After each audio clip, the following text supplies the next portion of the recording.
Thank you for organizing this nice conference on ultrasound, and thank you for inviting me to tell you something more about our research on myocardial deformation of the fetal heart with 2D STE or two-dimensional speckle tracking.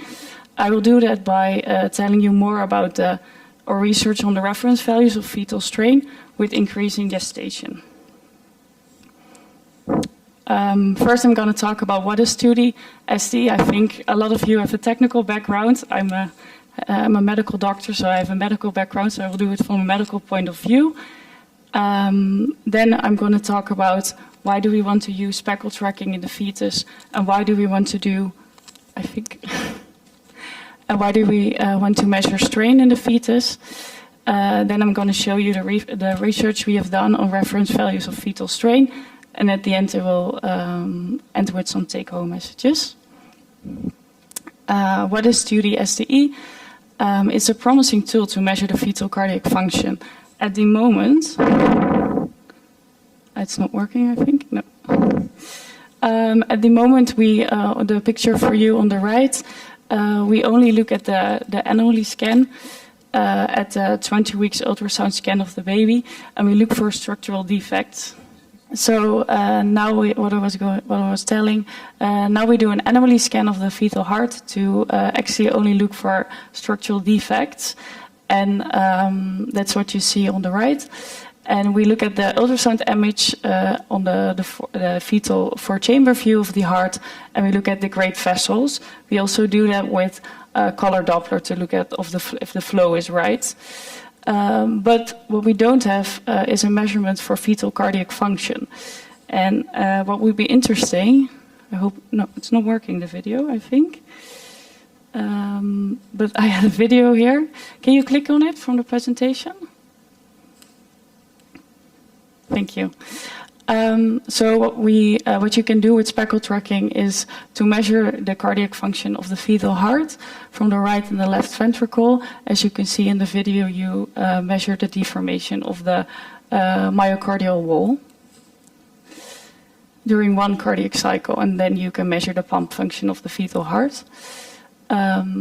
A short introduction, because I don't know if everybody knows what speckle tracking is. Speckle tracking are the white dots on the ultrasound image, and these are actually the reflections of the ultrasound wave by the tissue, in this case by the reflection of the muscle fibers. And because it has a specific pattern that you can trace during the cardiac cycle, it's called a fingerprint of the myocardium. You can track the specific pattern of the speckles. You can track it, it's called a kernel. You can track the specific pattern frame by frame. And then that's how you can track the deformation of the myocardial wall during one cardiac cycle. And the most important parameter that we use for the cardiac function is strain. And can you click on the video again, please?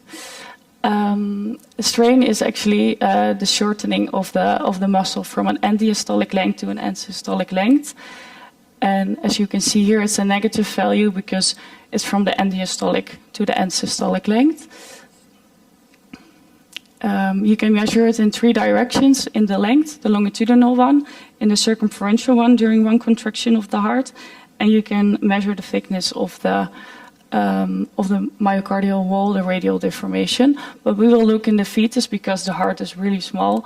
We look at the longitudinal one, so the longitudinal strain in the length, from an end diastolic to an end systolic length in one cardiac cycle. Why do we want to do this? Fetal strain is actually, with speckle tracking, is an offline tool, so you can always use it.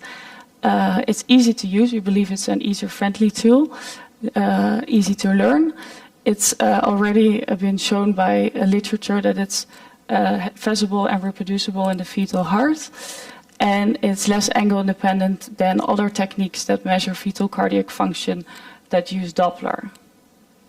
But my colleague will tell you more about it later this afternoon. In adults, a strain is also used, and it's actually already incorporated in the guidelines to measure cardiac function. And it's we had a nice talk about ejection fraction before, but ejection fraction is now the golden standard to measure cardiac function in an adult, but it's a reduced parameter. So strain is actually superior to ejection fraction in the detection of early clinical myocardial dysfunction. And in the fetus, you can imagine that the heart is really small, so fetal strain would be a nice addition to the anomaly scan, as I said, to detect and follow up congenital heart defects and pregnancy complications that influence the fetal heart, like fetal growth restriction or maternal diabetes. But before we want to know what are abnormal strain values, we first have to know what are normal fetal strain values, of course.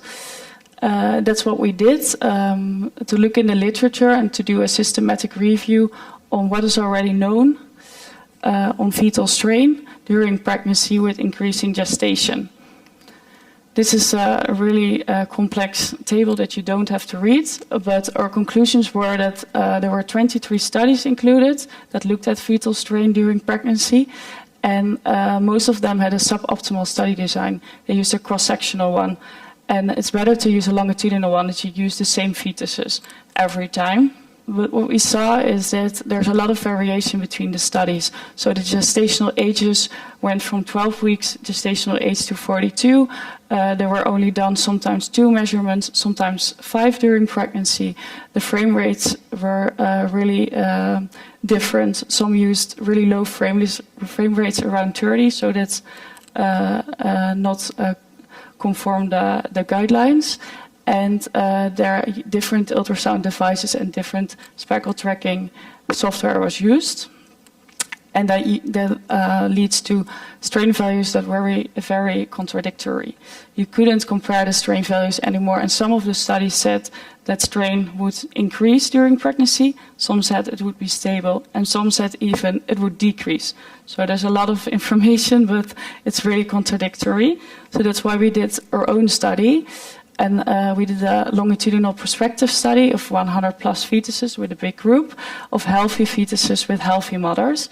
And we looked at the fetal strain measured with speckle tracking. This is how it looked like. So we did a fetal heart clip every 4 weeks from the anomaly scan until the end of the pregnancy. And we included 150 women because some had to be excluded because of pregnancy complications.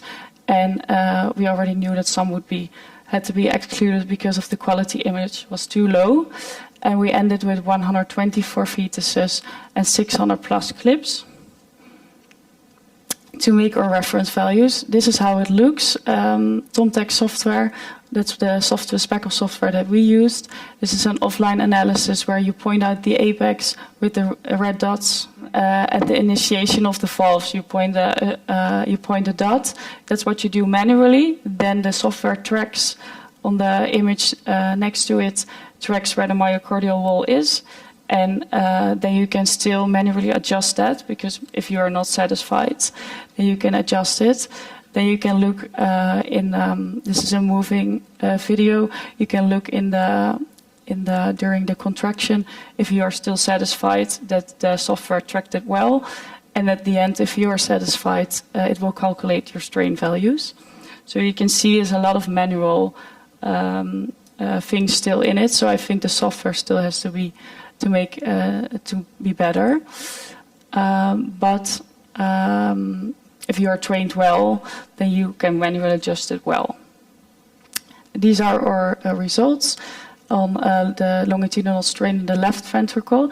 And what you see is that we have a strain here and we have gestational age on the x-axis from 18 weeks until the end of 41 weeks of pregnancy.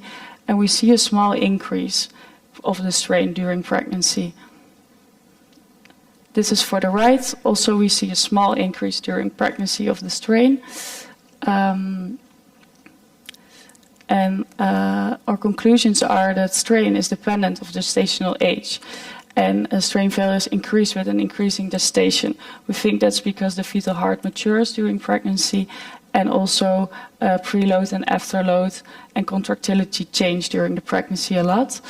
So this is important because now studies are done in maternal diabetes, and they have a case fetus of a mother with maternal diabetes of 20 weeks, and they compare it with a control fetus of 38 weeks. You cannot compare it. That's what we have shown. And our second conclusion is that in the right ventricle, compared to the left, the strain values are higher. And we believe that's because in the fetal heart, in the fetal circulation, the right ventricle is actually the dominant ventricle. And later in life, as we know, in the adult left ventricle is the dominant one.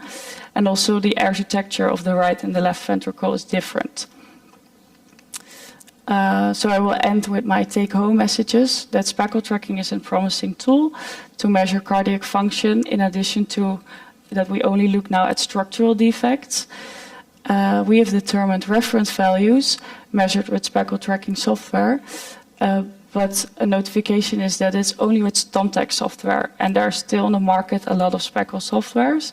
So that leads to variability in strain values during in different researches because they use different softwares. So there are still we still have to make international guidelines that we are now doing with an international group. And later this afternoon, my colleague Thomas will tell you more about the angle dependency of speckle, because we think it's better than Doppler techniques, but there is still some angle dependency. And I will tell you more about the learning curve for this technique, because we think it's easy to learn, but we have investigated it. Thank you. Thank you very much.